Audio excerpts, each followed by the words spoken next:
Hi, I'm Natalie Bouchard, and you're listening to Inside NC Labor, a podcast designed to inform and educate North Carolina citizens on the role that the Department of Labor plays in state government. Hello, everyone. I'm Natalie Bouchard. Hey, everybody. This is Mary Catherine Revels, and we're with the Communications Division. We're here with Commissioner Cherie Berry doing an episode that's kind of going to be a wrap-up of the year and go over some of the highlights of the year as well as Commissioner's highlights of her career. So we just wanted to go over some things that have happened this year so far. So, we have the Safety Awards season, we have numerous Star and Sharp ceremonies, the Gold Star Growers program. Then we went into the fair season. We also found out our injury and illness rate was 2.4 per 100 full-time workers in 2018, so that's a historic low for the state of North Carolina. We had Safe and Sound Week where Governor Cooper had a proclamation declared, and we had 162 participants in the state of North Carolina, which is amazing. And Commissioner, we've had you on 4 podcast episodes this year. Wow. For those, yeah. Yeah, this is the 5th. So, she's become a seasoned pro at this. Yes, she's great at this. There's a reason we asked you back. Why?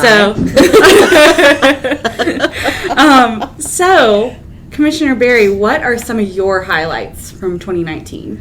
Oh my gosh.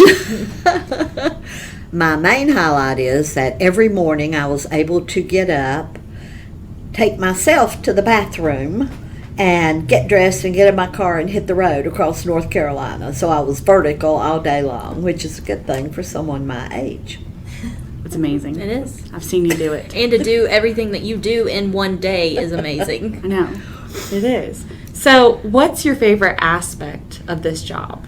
My favorite aspect of this job, there's so many things that I like about it, that I truly love about doing it, but I guess my favorite would be that every day I get to do something a little bit different than the day before, and it has to do with the people of the state and the interaction I get to have with them and their environment, wherever they are located across the state, whatever they're doing.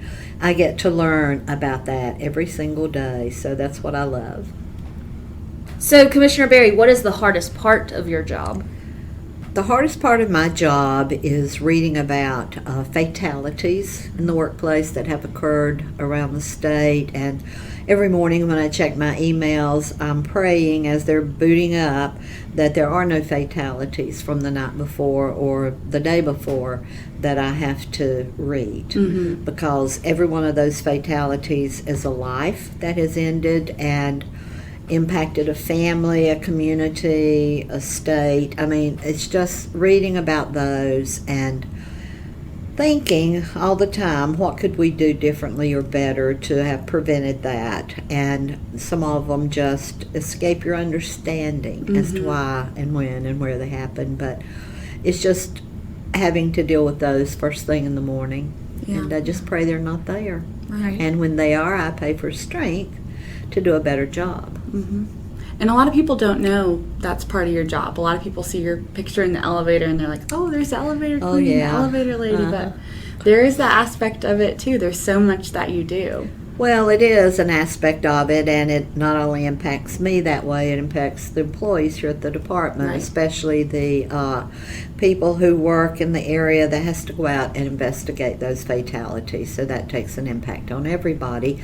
So if the public sees us, having a good time, laughing and just having fun, that's because we need to do that, because we deal with tragedy a lot. Mm-hmm. Absolutely. You announced earlier this year that you're going to be retiring, not seeking re-election. So what are you looking forward to most about retirement and your life outside of the Department of Labor? The thing I'm looking forward to the most is just being able to spend more time with my children and grandchildren and great-grandchildren. This job has been going on for a long time. And because of the schedule, it's often hard to find time to take extended periods of time with your family. So I'm looking forward to having all the time in the world that I have left to be able to do that. with my family. So I'm looking forward to the hugs and the fun and, whatever they got going on. I'll just be glad to be part of that. And I hope they're glad to have me there. I'm sure they will be. Yes. My husband once told me, he said, house guests and fish are a lot alike. They both go bad in 3 days. Yeah. So kids, 3 days. That's my limit. Sometimes even less. Oh, goodness. So Natalie and I listed a few things from 2019 that the Department of Labor found were highlights. Do you have a fondest memory or a highlight from 2019? Oh, I think always, every year, the highlight of the year for me is the Carolina Star Conference held in Greensboro. That is like a religious experience for any of you who have never been.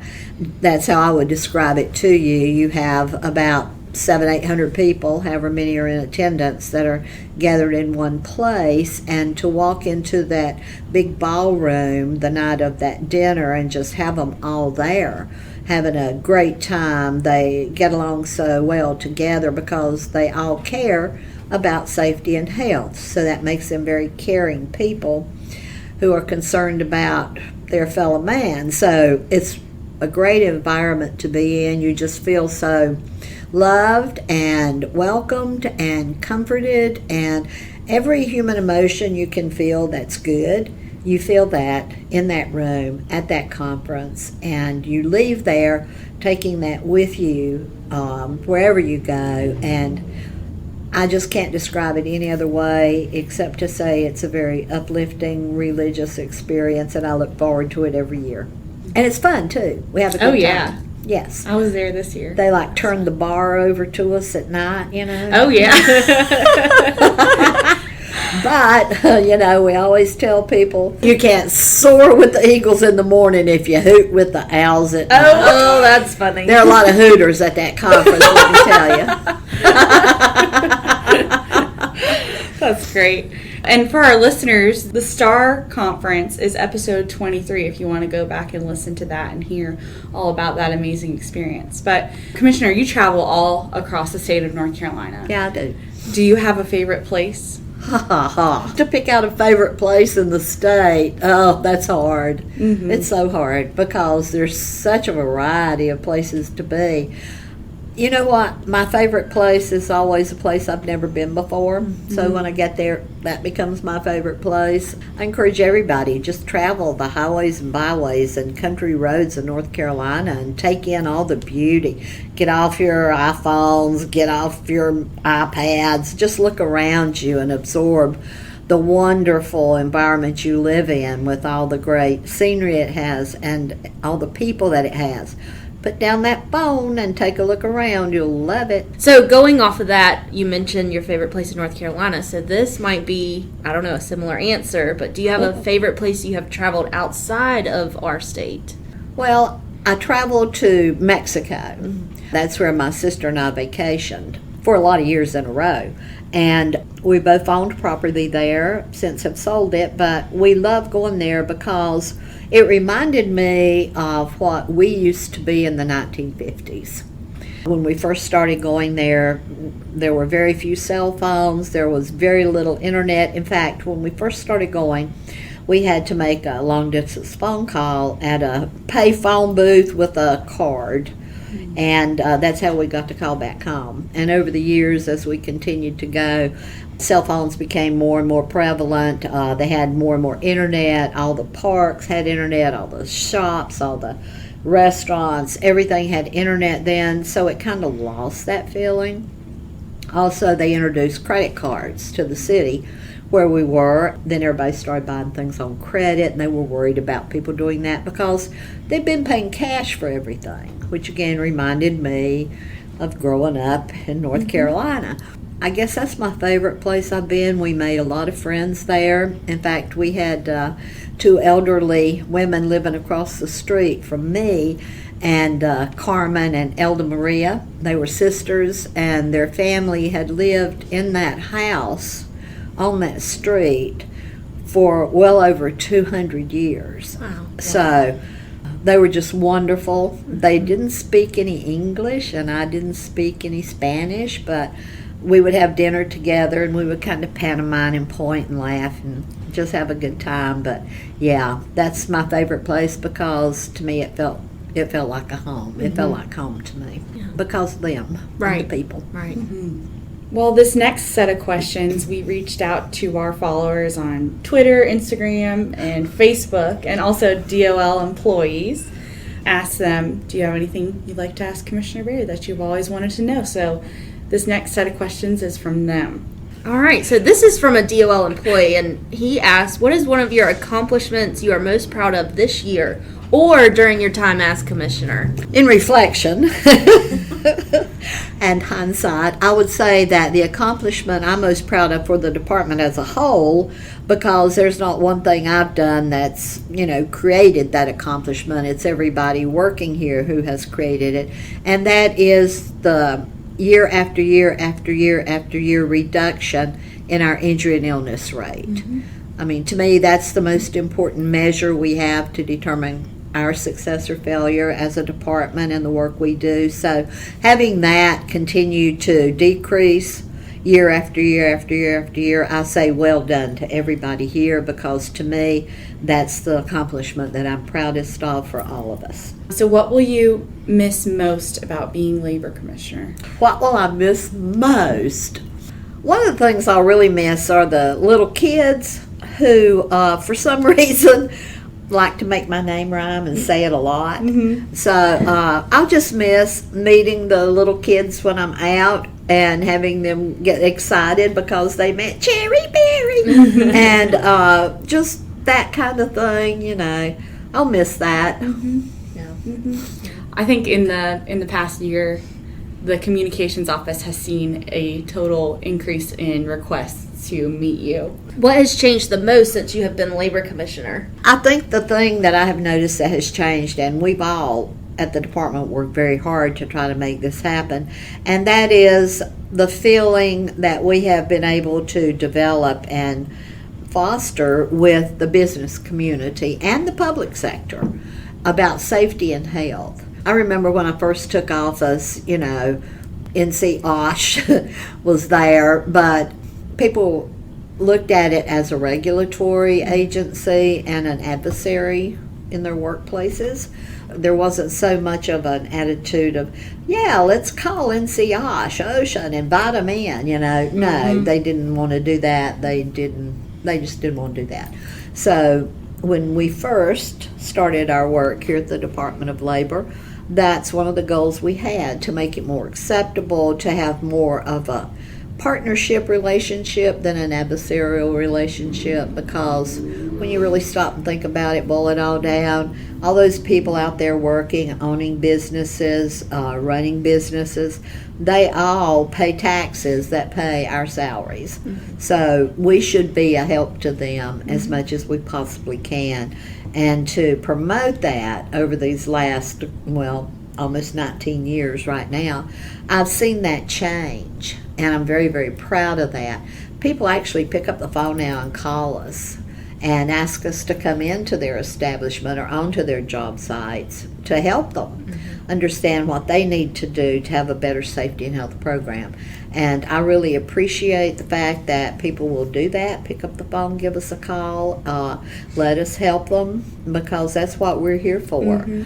We all want all the workers in the state, whether they're in the public or private sector, to go home to their families after their shift. That's what we're all trying to do. So I've seen that change. I'm very, very happy about that, and I'm very grateful to the people in the department who have to go out and do those inspections and deal with those employers at the public and private sector level, and to help them be safe and healthy every single day. I'm very grateful to all our employees who do that and have changed that attitude over the years. Now to, a fun time of year, the fair season. Oh, yeah. What's your favorite fair food? Oh, my goodness. Anything fried? Anything fried. Yeah. So do you have a favorite fair ride?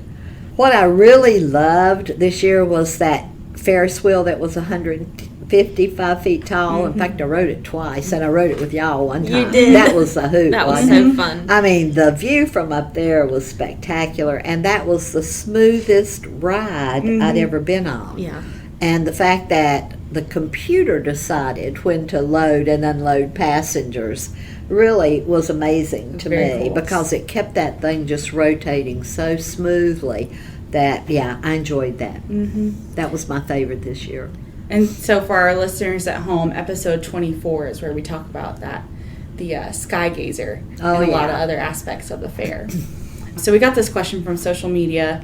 What is the commissioner's favorite safety conference? Oh, well, hands down, it's the Carolina Star. I knew that was going to be your answer.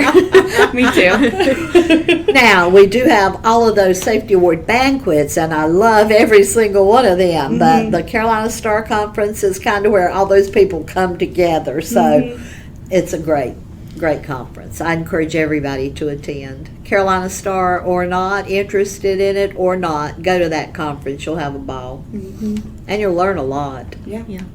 All right, so I know you have several cats right now. So I have five. Five cats. one of the questions is, did you have a childhood pet? And if so, what was its name? Oh, I had several childhood pets. We had a parakeet. His name was Pretty Boy. And he would say that all the time, pretty boy, pretty boy, pretty boy, drive you crazy. We also had a Siamese cat. His name was Mean Toy, and he was mean, a very mean cat, because we had a little Chihuahua dog, and her name was Cinder. And every time she would walk through the house, Mean Choi would lurk on top of a cabinet or a bookcase, and he would jump down on top of Cinder and try to ride her all the way around the house like a small pony. But I mean, yes, we had pets when I was growing up. Right. Sounds like it was never a dull moment in your house. Oh, and my father, to add a little more to the surroundings, and he would sometimes go and rent animals. Like he rented a donkey and brought the donkey home and put it in the yard and let us ride the donkey. And the only problem he had was when he tried to return the donkey to its rightful owner, the donkey did not want to get on the trailer to go home. So my dad finally tied like a big kerchief around the donkey's head to cover up its eyes, and turned it around and around in a circle, and then led it around the house and ran it up onto that trailer because that donkey couldn't see where it was going. Oh my gosh. But yeah, that donkey had a bad habit when you would be on it riding it.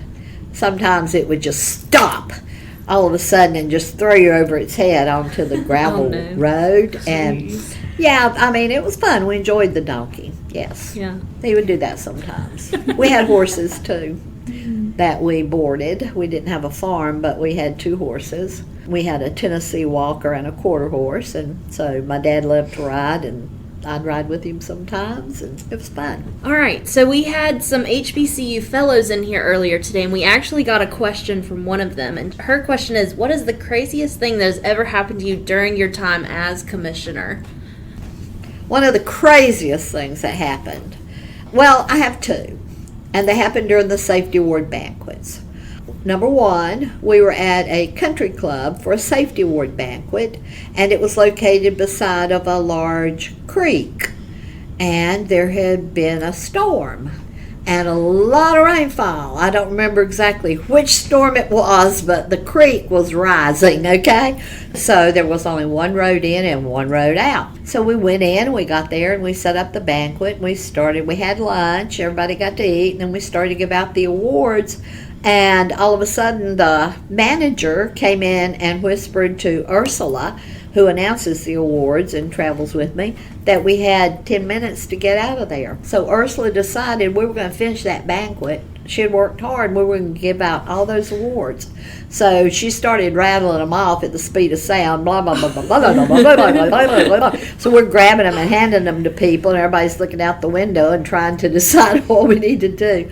Well, we got that done, and we looked outside, and the road out of there was underwater.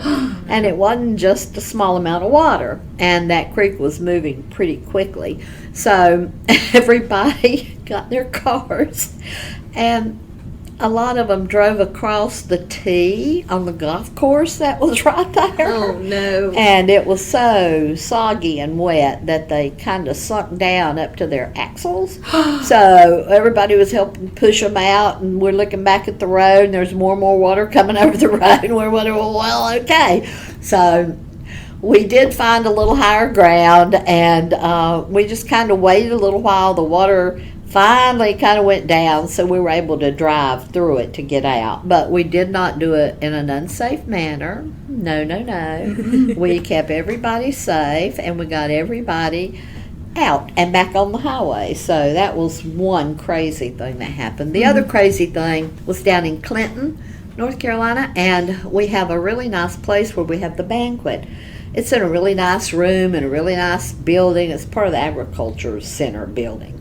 And there's no windows in the room where we have the Safety Awards banquet. So we got in there, and as we were coming in, man, it started raining like crazy and thundering and lightning. And Ursula, you have to know Ursula, she comes prepared for all those things. So she had a shower cap. She put it around her hair.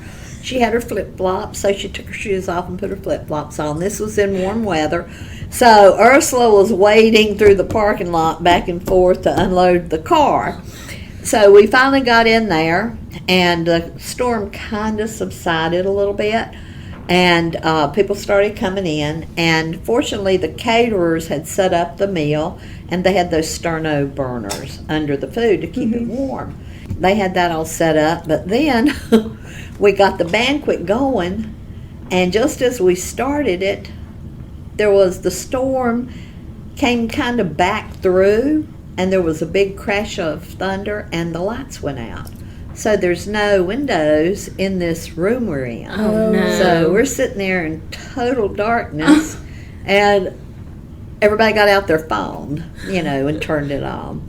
And then some people went scrounging in offices in that building, found some candles. So they lit candles. So we had phones and candles for the Safety Award banquet.